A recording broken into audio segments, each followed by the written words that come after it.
Thank you for joining this webinar. My name is K. Vishnu Mohan Rao. I work with the Consumer and Civic Action Group. We are an organization based out of Chennai. We work especially on consumer issues. I lead the electricity work in CAG. So this program is basically to look at the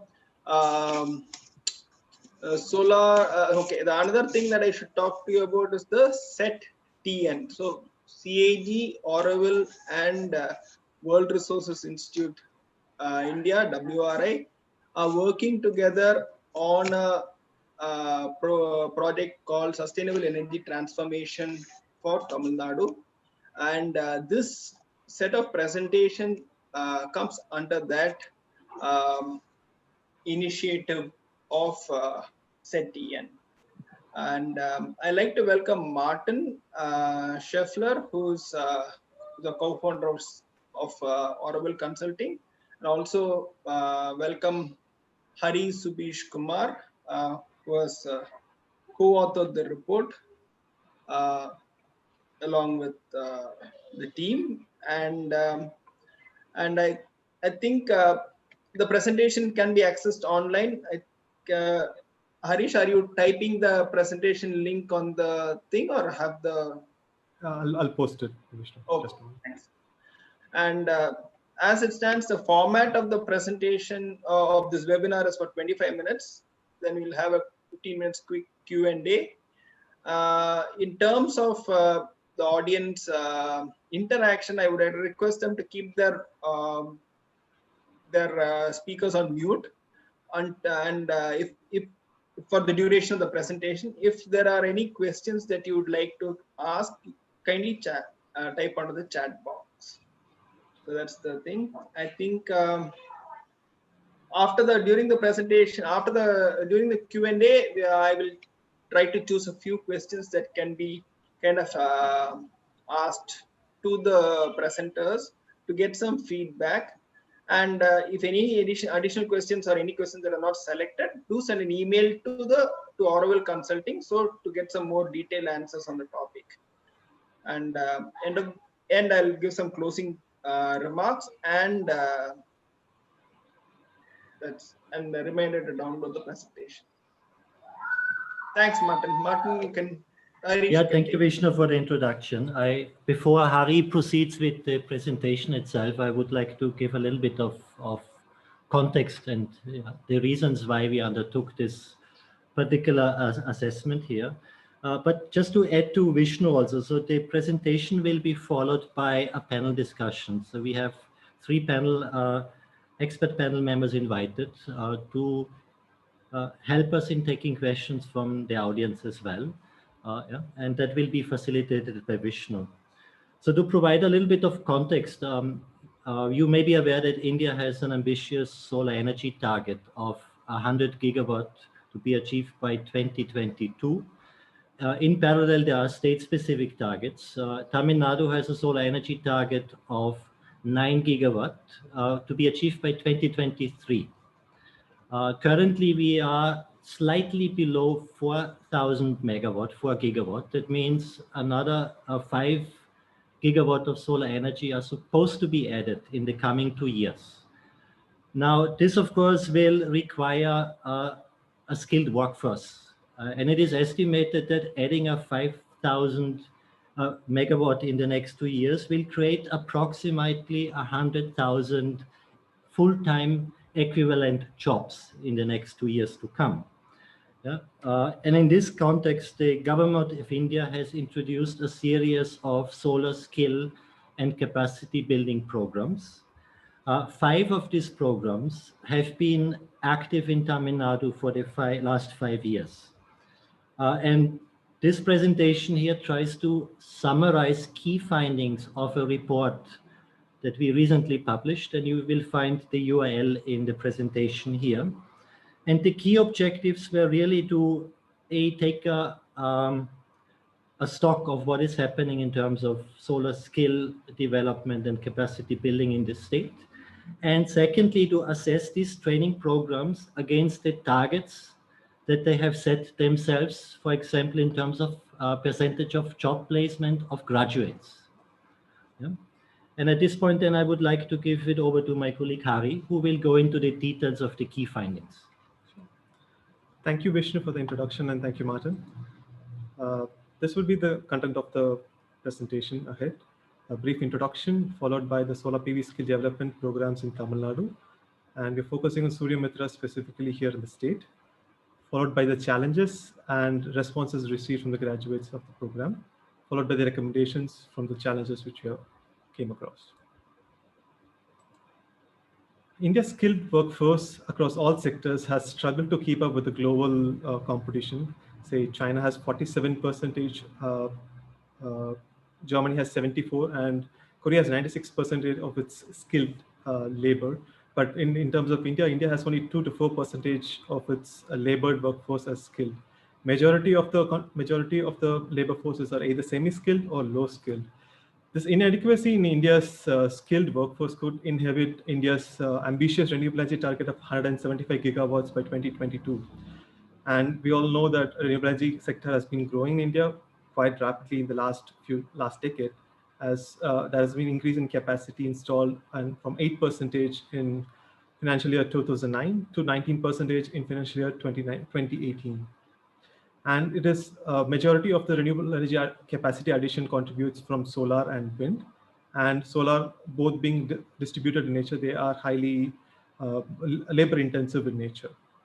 This opens up an option for local employment and to create a large amount of jobs in the future. In order to structure this throughout, we should have a proper skill development programs in order to address all the requirements or the skill gaps in the value chain itself. Speaking, as Martin said, according to the solar policy, Tamil Nadu has a target of 9,000 megawatts by 2023, out of which 40%, that is 3,600 megawatts, needs to be from rooftop solar, and the remaining 60%, that is 5,400 megawatts, should be from the utility scale. Since the rooftop solar is distributed in nature and it has high installation and operational maintenance associated with it, it can create up to 27.3 to full-time employments per megawatt of installation. And in case of utility scale solar, 6.05 megawatt full-time employments per megawatt of employment is possible.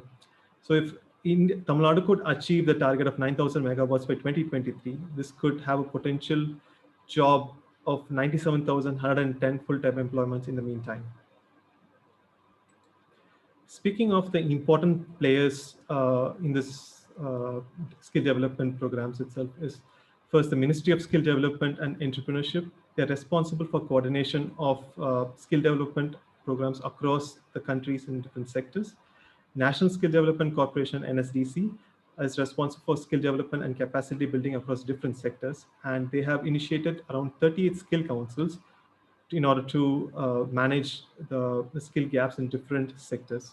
One of them is Skill Council for Green Jobs, where they focus mainly on solar PV, solar thermal, wind energy, clean cooking, wastewater treatment, and waste management. So a role of Skill Council of Green Job is to identify the skill gaps in this green energy sector and to come up with programs to overcome these skill gaps, followed by implementation, training, and assessment. Another important player in the national level is National Institute of Solar Energy, NICE.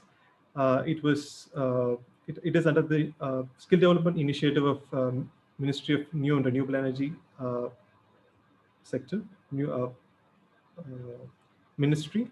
They have allocated National Institute of Solar Energy as its nodal agency for implementation of solar PV skill development programs across the country. Sorry.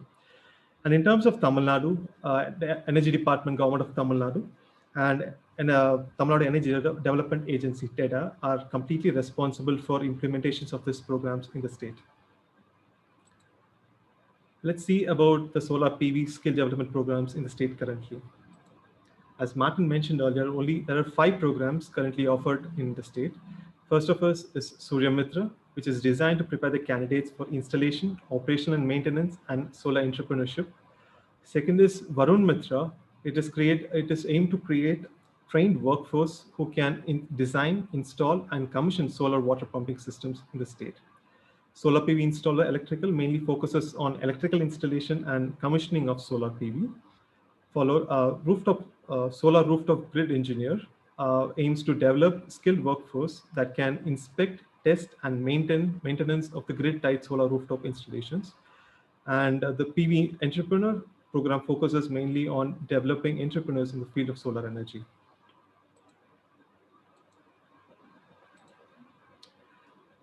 So here you could see the number of students graduated across the 5 different programs here in the state over the last 4 years. Surya Mitra and PV installer electrical comprises around 56 and 36%. That's 93% of the total students graduated in the solar PV skill development in the state. And out of 20 programs dedicated for solar PV, only 5 programs are currently being offered here in the state. And we could see a increasing trend in number of students graduated over the year, showing the popularity of the program in the state. Here we could see the educational backgrounds of the trainees in this same period. Generally, a few programs here, especially Surya Mitra and PV installer electrical, not only have a minimal education qualification, but also a maximum education qualification. Here in this case, they have a 10th pass as the minimum and an ITI or a diploma as the highest education. Followed by Varun Mitra and rooftop grid engineer. They required a minimum of a diploma or a graduate or a student with an undergraduate degree. Followed by solar entrepreneur, where they need a minimum requirement is of an undergraduate student. This indicates that as Surya Mitra and PV installer electrical contribute to 93% of the students graduated in the state. This relates to that most people have an educational background of 11th or 12th standard has the highest standard of education. We focused, of all the 5 programs, we focused on Surya Mitra program specifically in Tamil Nadu. This is because it has the highest training capacity of 3,152 graduates over the last 4 years. And this is completely designed and funded by National Institute of Solar Energy. This is a fully sponsored program, fully sponsored 600-hour residential program, where the student or the candidate doesn't have to pay a single money. The accommodation, training, and all the things will be taken care by the training institute themselves. The objective of the Surya Mitra program is to develop skilled, employable workforce for solar PV industries and engineering recruitment construction project here in the state. They have a target of 70% job placement for the graduates from the program, and we are going to assess this program based on the targets which they have set. In order to determine the challenges and problems which they have faced, we have sent out a detailed questionnaire to all the training institutes in the state for the Surya Mitra program in order to identify what are the problems they are facing. The major problems they were addressed in terms of program administration, program feedback, and solar entrepreneurs in the field of solar energy. In terms of program administration of the responses received, 57% of the training institute felt had a problem with delayed in payments, followed by lack of support from the government departments, and unresponsible government portal didn't help them either. In terms of program feedback, there was a difference in terms of the industry requirement and the training graduates, which resulted in a lack of practical exposure and hands-on experience. And the training of the responses received, few people had mentioned that the courses were not offered in Tamil being one of the major problems. This indicates that the lack of proficiency in English as well as the lack of communication skills in the program. And direct training in manufacturing unit and installation sites could help the students get a better understanding of how the skill development or the program itself is executed. Following are the challenges faced by entrepreneurs in the field of solar sector. Of the training institute, they mentioned high initial investment, huge upfront cost of investment, which the this new entrepreneurs were not able to manage. And when reached out to the financial institution, it was very difficult for them to get a credit line to support their businesses. And following, they had a very less knowledge about the market and a lack of business strategies, which could this hints at the design of the program, which needs to be customized for the requirement of the local market itself. Next, we sent out, in order to determine the problems faced by the graduates itself, we sent out a detailed questionnaire to 3,152 graduates from the program, out of which there was a response of 11%, that is 347 people responded to the questionnaire. In order to get the best result, we kept it anonymous. The details of the trainees, the graduates were kept anonymous. Of the responses we received, 154 people were unemployed. That is 46% of the total responses received, and the remaining 54 are either employed or self-employed.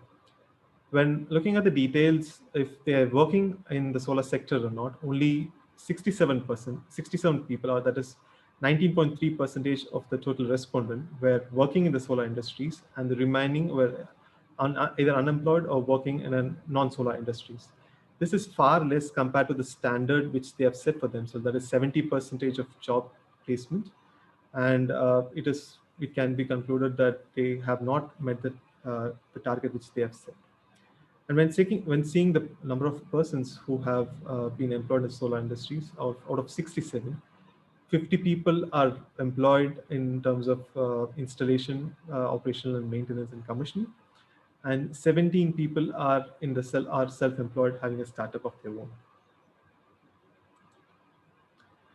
Of the 280 responses, they were either unemployed or working in the solar industries. And when they asked if given a chance, would they opt to go for the solar industries, and around 70% of the people mentioned that they are willing to work in the solar industries if given an opportunity. And when asked about if the Surya Mitra program is competent enough, if they feel if it's competent enough to offer them a job in the solar industries, 85.3% of the total respondent had agreed that Surya Mitra program would either help them now or in the future to get a job in the solar industry. Based on the responses, the challenges responses received from the training institutes, and the challenges faced by the students, we came up with a set of recommendations for the national level and state level. In order to address the gap between the industry standards and the learnings in the rural area, more hands-on experience, guided industry visits, internship, and apprenticeship programs are required at large scale to match this. And National Skill Council, Skill Development Council, Skill Council of Green Jobs, and the National Institute of Solar Energy should take initiatives to ensure these hands-on experience or the students are well equipped with this in the future. Communication skills, especially proficiency in English, was one of the major concerns mentioned from the graduates itself. So that prevents them from excelling in their work as well as finding an employment. A program that addresses this communication skill would be a win-win situation both for the student as well as the PV industries in the future.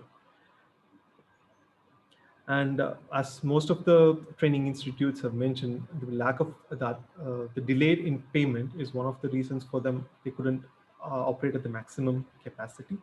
This should be addressed as early as possible by the National Institute of Solar Energy, who's funding these skill development programs. This will help them not only to operate at a high quality, but also provide the students with the adequate and necessary knowledge and skills.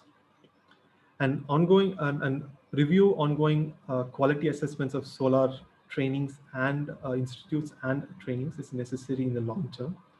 And there should be dedicated efforts taken by National Skill Development Corporation and National Institute of Solar Energy to address the low awareness among the youth and the employers. Well, speaking about the recommendation for the state, The government of Tamil Nadu and the Energy Development Agency should create an enabling and stable policy and market for the solar sector to grow on, which could in turn result in lots of employment as well as uh, uh, lots of consumers coming forward to install solar rooftop. De-risk lending for banks. Banks consider solar sector as a high-risk industries. We should Data should ensure that the information necessary for banks, such as the data and statistics in terms of implementation, deployment, and performance of the currently installed rooftop solars, should be available to the banks, which could help them to take decisions coming forward to lending money to the solar entrepreneurs in the future. Providing an online portal for consumers. Consumers are not aware of the quality of PV being installed or the cost associated with it. An dedicated online portal could help them understand the cost associated with it, an online application for grid-tied solar, and to rate their installers based on their performance. This would not only create a viable environment in the future, but also it could be a competitive where the consumer can get quotations from different installers and compare it and get and choose the one which is convenient for them. Promotion of domestic solar module manufacturing industry in Tamil Nadu. Government of Tamil Nadu should take initiatives. Currently, there are no manufacturing industries in solar manufacturing industries in Tamil Nadu. There's an additional 45,000 full-time employments associated with this manufacturing industry itself. So that is one way we should focus on in the future. Encouraging the current empaneled solar installers to employ graduates from the training institutes would be a way forward, as they are the direct contact between the government as well as the training consumers. So if they're given an opportunity that all the graduates have an opportunity to work with the installers here. And currently, there are only 5 programs out of 20 dedicated solar PV skill development programs offered in the state. Offering more diverse set of skill development programs would ensure that there are lots of different jobs in terms of the PV value chain, which will create a robust PV sector for the future. Thank you for your time and attention. Vishnu, thank you. Yeah, thanks, Hari. Very informative presentation, and I think very much needed at this point of time when solar is poised to kind of take off. I have not welcome the panelists, by the way. I welcome Mr. Deepak Rai, Head of Standards and Research, Skill Council of Green Jobs, New Delhi. I welcome Mr. Raja Ganesh, Chief Technical Officer, Solar Initiative, Tamil Nadu Advanced Technical Training Institute, Chennai, and Dr. V. Kribakaran, Assistant Professor and Director in Charge, the Gandhigram Rural Institute, Dindigul. Thank you, sirs, for joining this webinar. I would request you to kind of give your views initially on this presentation, and then probably take questions from the audience, if that is okay. Mr. Deepak Raj, would you like to go first? Vishnu, could we also ask everybody to switch on the camera? Yeah, thank you. Yeah. It'll be good if everyone switches on the camera so we can have a... Okay. Thank you, Mr. Rao. I hope I am audible. Yeah, quite audible. Yeah. Right. Thank you very much. Thank you, Mr. Subramaniam, for your insightful presentation and the report itself. I must say there are not many reports available in the public domain in this particular segment, especially skilling. Whatever is available is more at a macro level, but good. You are coming up with good, insightful report at state level, focusing more at what is happening at the state and what must be done. where absolutely the traction should be. So it's good. In fact, I must, maybe later on I can also explain on that, but we are learning from that. We are also in process of conducting an impact assessment of Suryamitra across the country with sampling of selected states, obviously. I will talk about it later on. But to start with, it's a good report. It's a good presentation. A lot of learnings for us as well. We have some insights coming from our training partners and all other stakeholders. But it's good if something comes from in form of an empirical evidence, and it's always helpful for us to take a look, or rather a relook on what we have been doing and what we must do. So overall, yes, good insights. There are some numbers here and there, but that doesn't matter. The narrative is what we must focus on. And in fact, I must say that I have also shared your report with a couple of stakeholders here. And so it's good. There would be, sharing of knowledge, and obviously there would be citations and references, and hopefully a lot of other reports are also, will come up in due course of time. In fact, we are also in process of doing some internal analysis and learning from what you have already done. A lot of surveys will also be involved. We would share it with the ministry as well later on for their consideration. And as we get into PMKKY 3, and many other schemes would be in pipeline, we must learn from whatever has happened so far. And in that context, it gives us all those numbers and idea. Other states must also undertake such study. We are trying to do it at state level, but from a national perspective. Other states also, their TP should also be involved. The concerned industry must be involved. So there are many things we can talk about it, in detail sometime later. But for now, once again, thank you very much for a good report. Yes, Mr. Hari, over to you.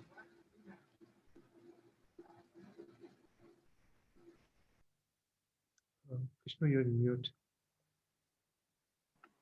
Mr. Rajaganeshan, would you like to say a few words? Yeah, first of all, I would like to thank Auroville for hosting this program and all the organizers for conducting this need of the hour event. And I think the target of Indian government and as well as the initiatives taken by Tamil Nadu, there is a big gap which has been between the central and the state, and that is clearly depicted in the report as given by the Auroville. And the facts and figures what they are given is really more of a practical numbers, and I feel that TEDA and the government has to take this figure into their account, and they have to come up with reform initiatives. And as far as the Indian perspective is concerned, the kind of the scope and potential which is available in terms of rooftop installations is very high, and also the requirement of manpower is also high. So I feel the people who is upskilling their knowledge and skills in this particular sector is going to have a good future. Of course, the start might be not much high package, but they will have a very standard and a sustainable and a lengthy career journey in this particular sector.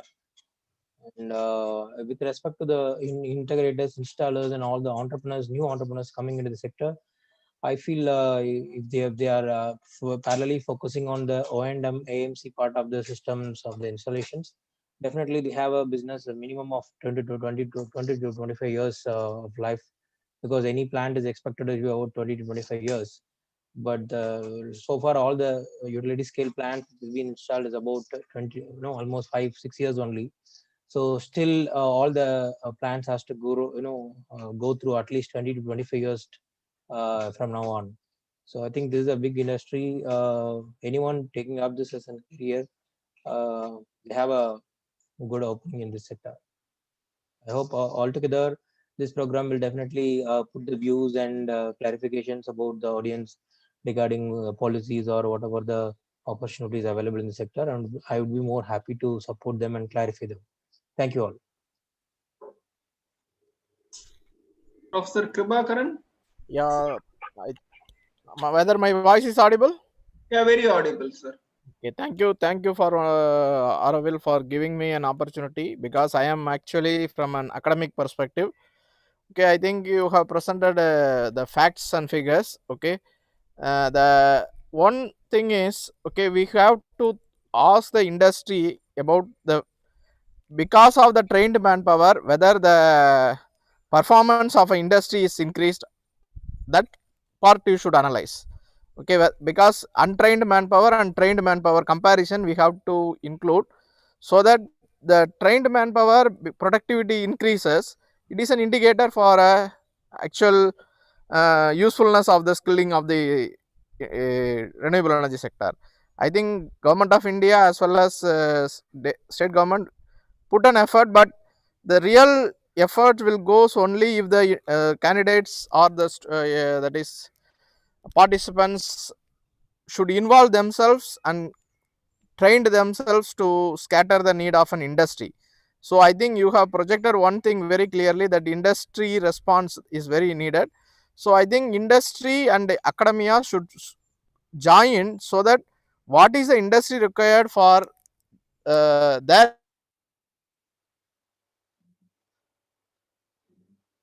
definitely this type of programs will be very useful for an very successful one. I think what is a major right now thinking is, we have a set of curriculum. Okay, I think whether the what the industry needs is differs. Okay, then there is a, I think the employability is the question mark. But if the industry itself is willing to take up this type of skilled manpower, if you are producing say an academic institute, definitely the skilling level will be increased, and it will be useful for the employability of the students. I think this is my view. Okay.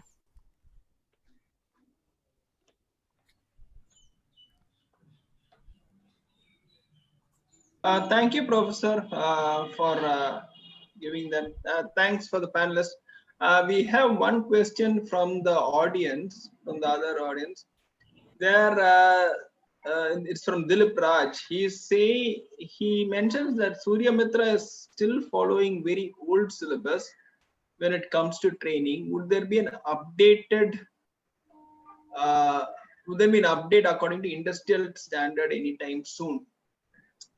I think the panelist, I think Mr. Deepak Rai, could you answer that? If that is, I think it's in your line of work.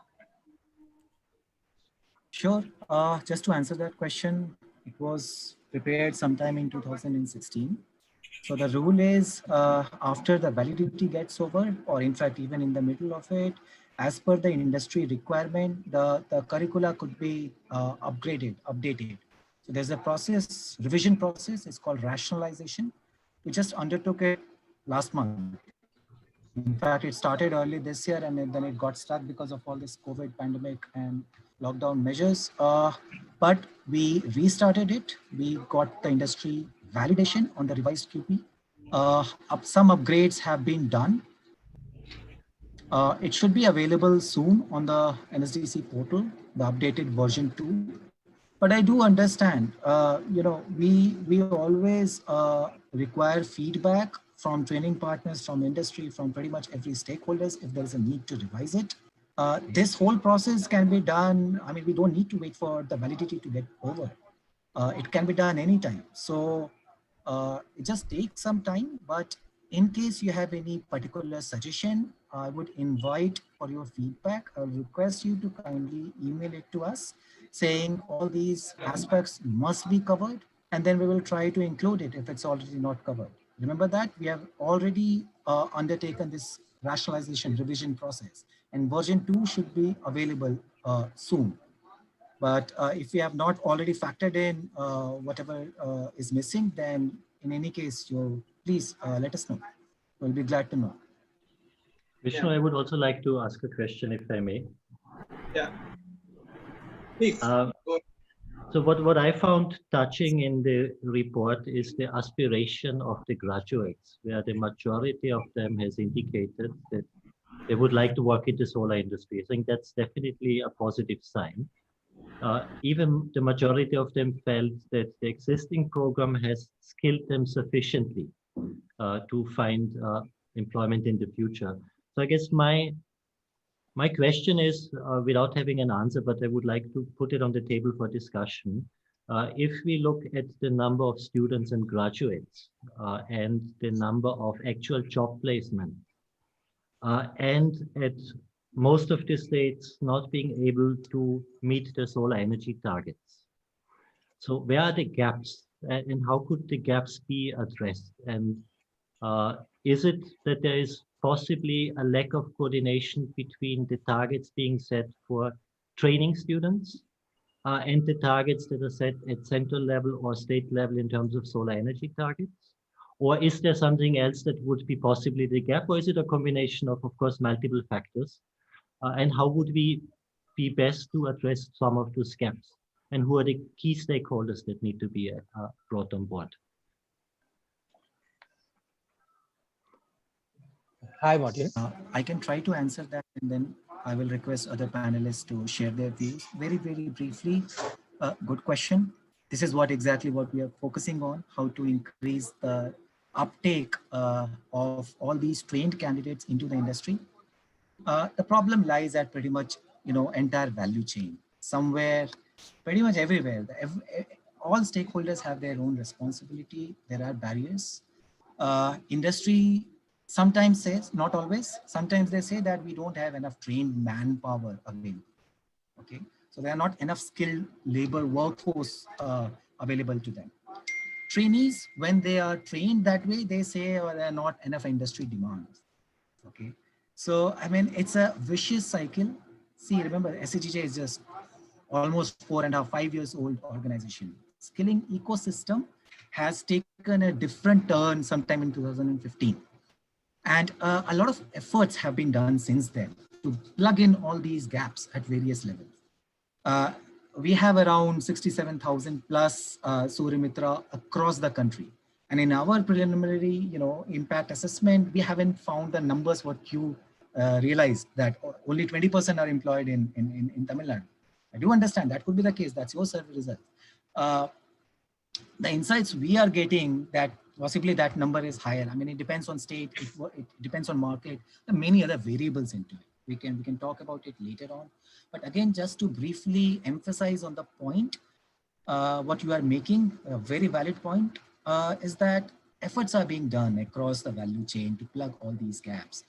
Industry is being, we are continuously engaging with them. It's not only direct hiring of these candidates into their project, but also of utilizing some other schemes like NAPS. It's into your recommendation.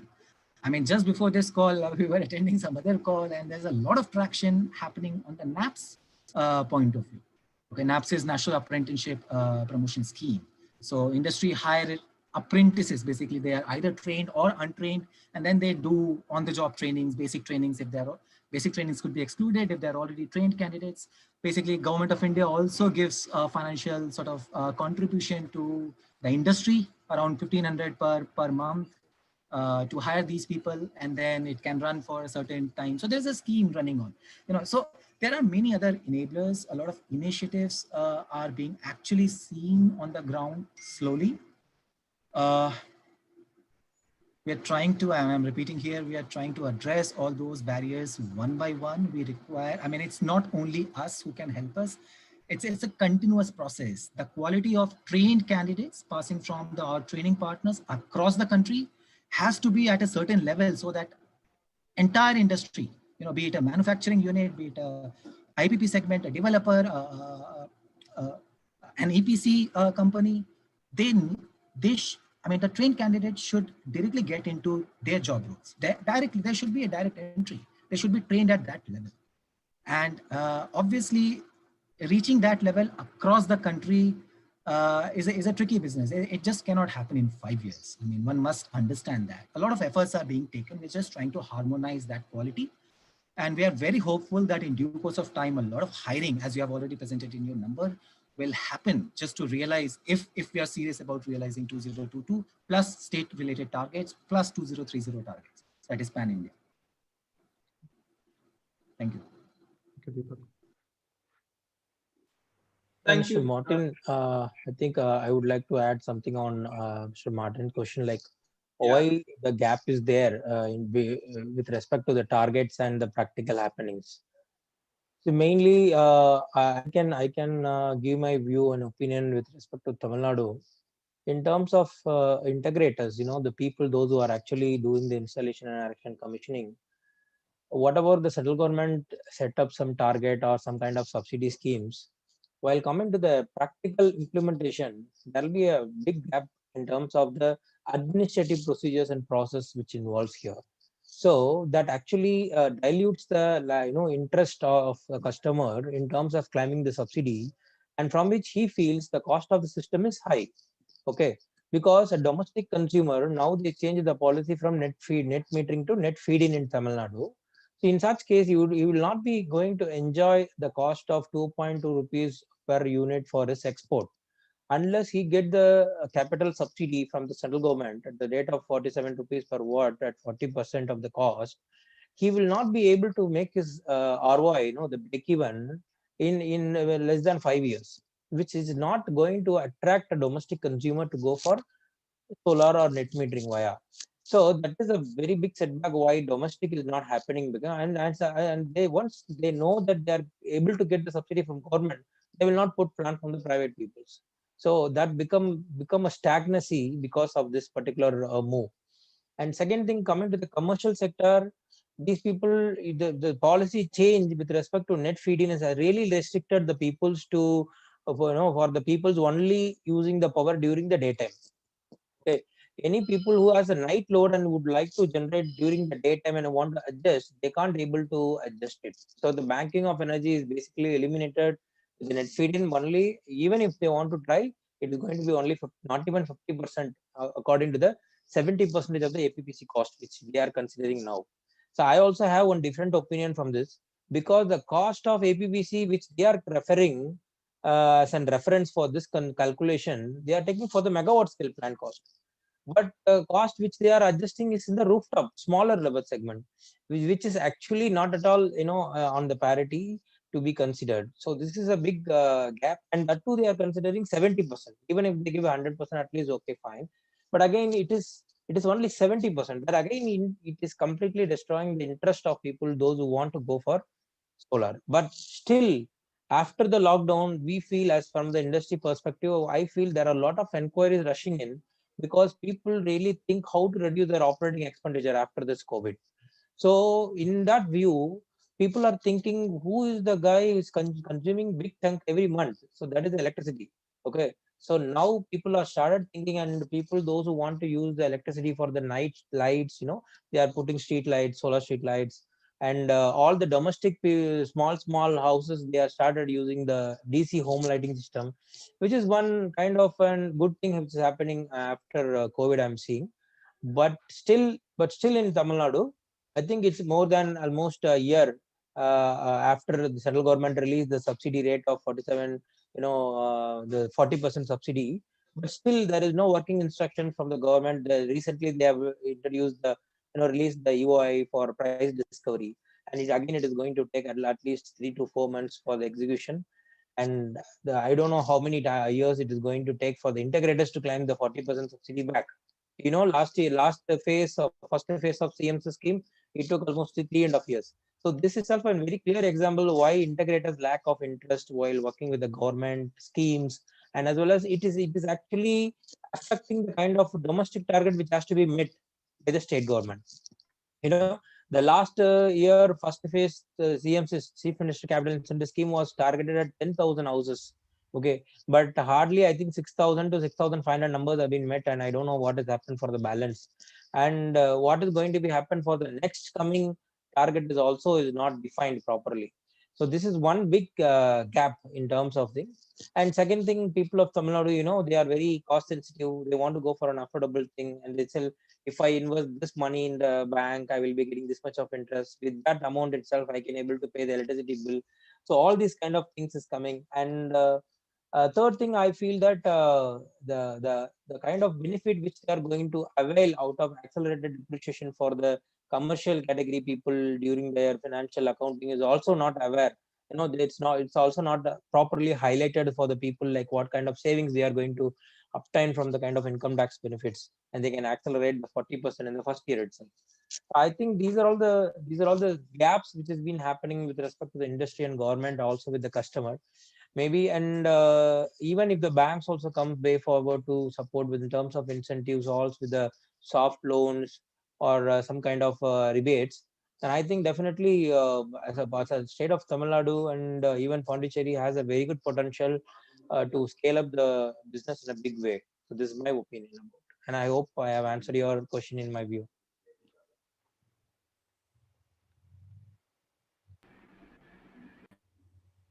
I'm sorry, we had a huge thunder here, and I think it was just black in Chennai. Well, that's a good sign, Vishnu.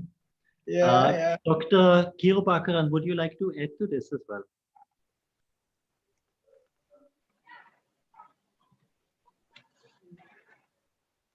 Dr. Kirupakaran?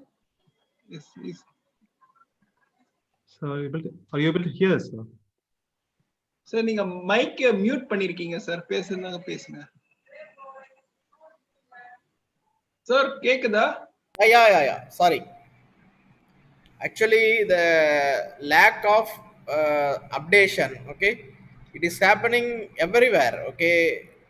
But what is the thing is, what is the industry need is taken care by the academic, whether it is there in the syllabus or not. I think it will set right the issue. Okay, I think Skill Council is regularly updating the syllabus, okay, because now there are so many QPs. I think yes, I have seen, okay. So I think we, as an academic point of view, okay, syllabus updation should be done every 3 months as per the regulations is there. But as an academic, you should include this in your students' sake. What is the recent trend is going on industry perspective? Definitely, it will solve the issue. I think there is no issue on it. Okay.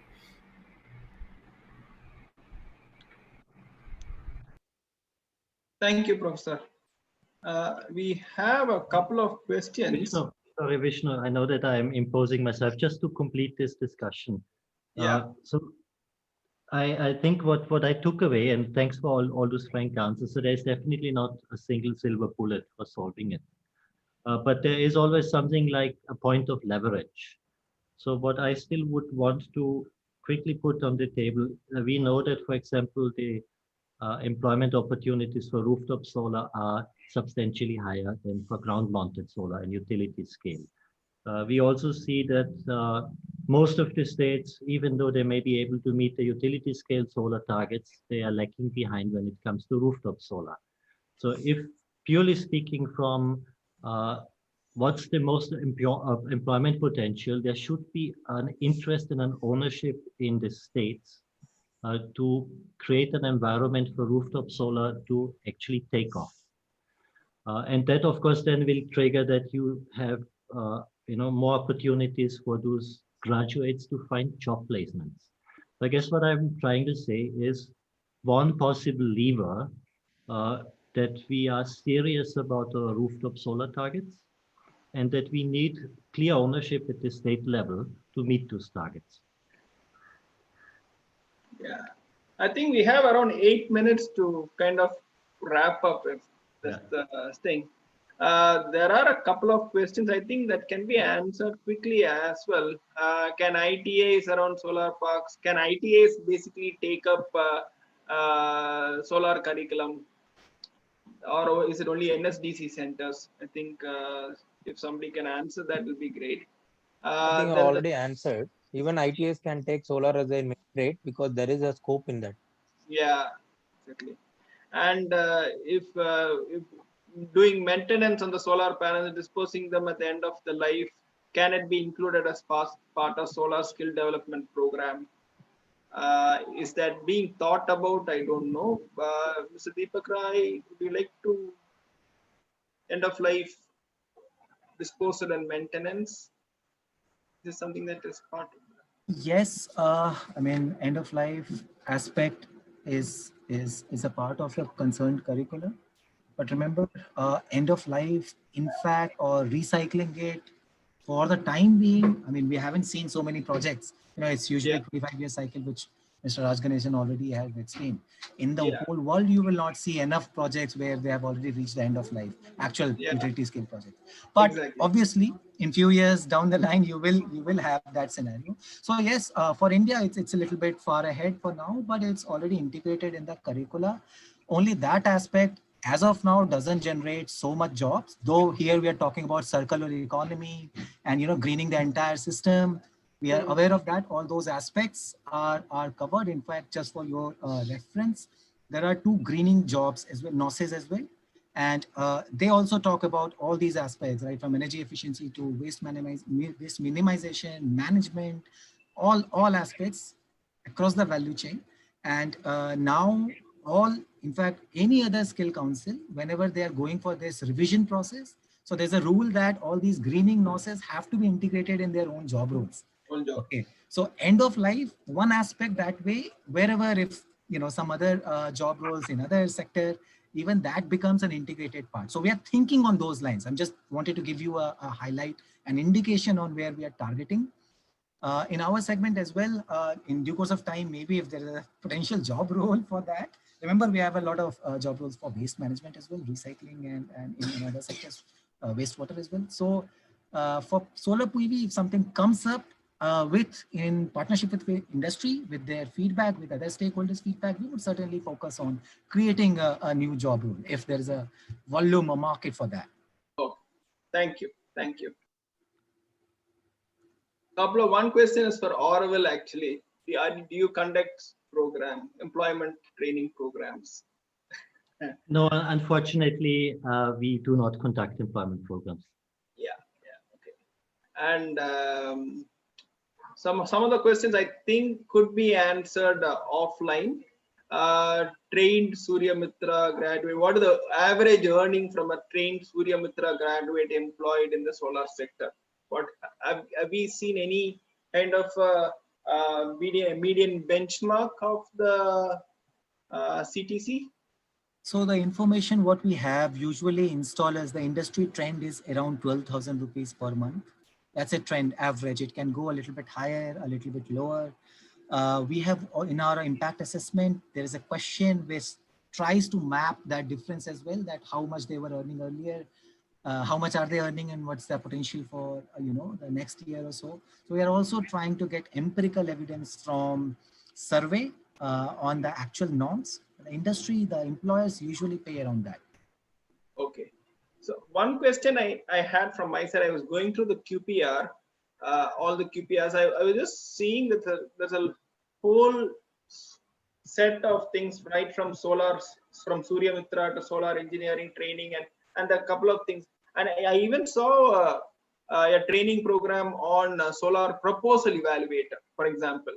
So I think each of them have been given module 5, level 5, level 6, and level 4 kind of a thing.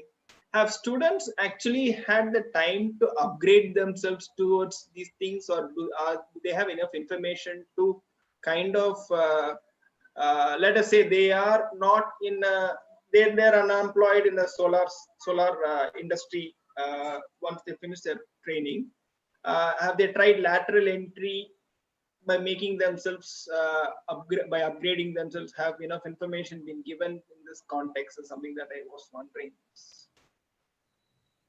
Yes, so if you have seen QPs, you must have seen there's an NSQF level as well, qualification level. Yeah. So based on the typical eligibility requirement for a typical job role, that level ranges from 1 to 10.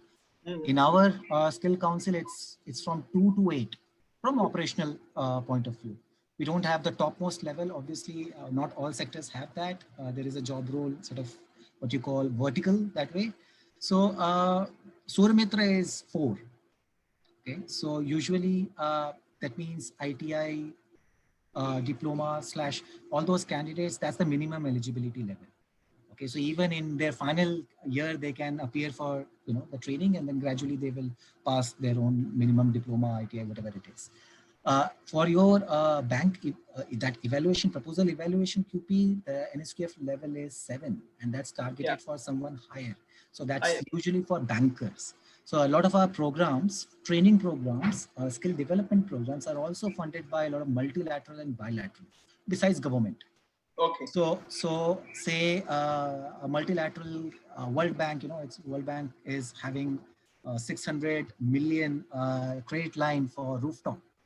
So in that particular package, there is a lot of focus on skill development as well, getting all those skills created. So besides utility staff, which are DISCOM engineers, we have bankers as a key stakeholders in addition to entrepreneurs. Okay, so these three stakeholders are also getting trained by bilaterals, by multilaterals. So these QPs are being utilized for training SPI staff under the World Bank project, largely. So say, for example, normally students or engineering graduates are not appearing for that. We need to change that trend. It's open for anyone to appear. But usually it's multilateral, bilateral funded projects, and bankers are being trained so that they, the financing challenges were discussed in his presentation, so that these financing challenges are not, they don't come in front. They are addressed right from the beginning when the moment they are trained. Okay, so obviously the insights of the financing insights of the project execution across the life cycle is taught in that particular QP, through that particular QP. And so there are like 20 QPs in solar PV only solar PV, out of which one is, I think, in our revision cycle that will not be continued, but 19 will be there, round 2, version 2, from, like Surya Mitra, from as we speak, maybe 10 days or so, we should have the version 2 of all these QPs. And different trainings are happening across concerned stakeholders group, funding agencies, states, obviously. So the numbers what we have shown in Tamil Nadu is only across 5 QPs. There are 19s. We understand trainings are not happening across all QPs, and that's what we should focus on. Increasing the number of trainees plus trainings, obviously, across the spectrum of QPs. And that's what we are trying to do. Hopefully, whenever, Mr. Hari, you do this exercise next time, you would have better survey inputs. We can hope for that. Thanks, Deepak. Thanks, Mr. Raj Ganesh, Professor Kripakaran. I think we've kind of come to the end of this session. It's already 4:30. Some key takeaways from my side. Martin, do you have any key takeaways that you have in mind immediately, or do you think? No, I think Vishnu, you go ahead. I have also exceeded my speaking time. Okay, one thing I feel that if as and more the demand for solar increases, I suppose the supply of solar will increase in line with the number of people who kind of want to make entry into this sector. And I suppose that is the key. And I also felt that when I saw the QPRs and I saw the frameworks and the number of courses that are being offered, probably the connecting points between the courses, the awareness between lateral entries, upgrading themselves, or to make them, even if they go to a secondary sector that is kind of connected to solar, I think that venue of opportunity should be given to them, or to make them known. For example, I think that makes the sector vibrant enough for students to come in. I think that is more keen, actually, like focusing on one particular course called Surya Mitra, and that's the end of the game for them, and then they don't know what to do with the next steps.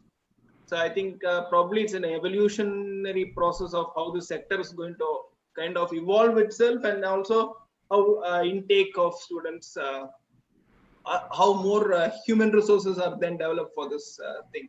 I think one parallel that I kind of did 8 to 10 years ago is on the water sector.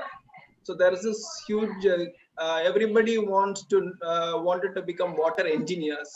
Unfortunately, what happened, there is only one TWAD board, and they can recruit only 100 people, and they cannot recruit 10,000 people to become water engineers, because that's all the resource limit. So now I think we've got a set of water desalination plants, water allied sectors that have come in terms of sewerage management, etc., that has a kind of a broader potential of absorbing resources in the water sector like that. So water engineers are more interesting. So I think that kind of a desegregation of the sector itself in some kind of a sectoral manner, and human resources to be kind of specialized in certain things and not others, could also be one way to look at it, I suppose, later on. I think with that I'll close. Martin will send the presentation and the report. Do take a look at the link to download the report, and yeah, and I think I'll close with that. Thanks a lot, everybody. Thanks, Martin. Thanks, Hari. Thank you all. Thank you all. Bye. Thank you.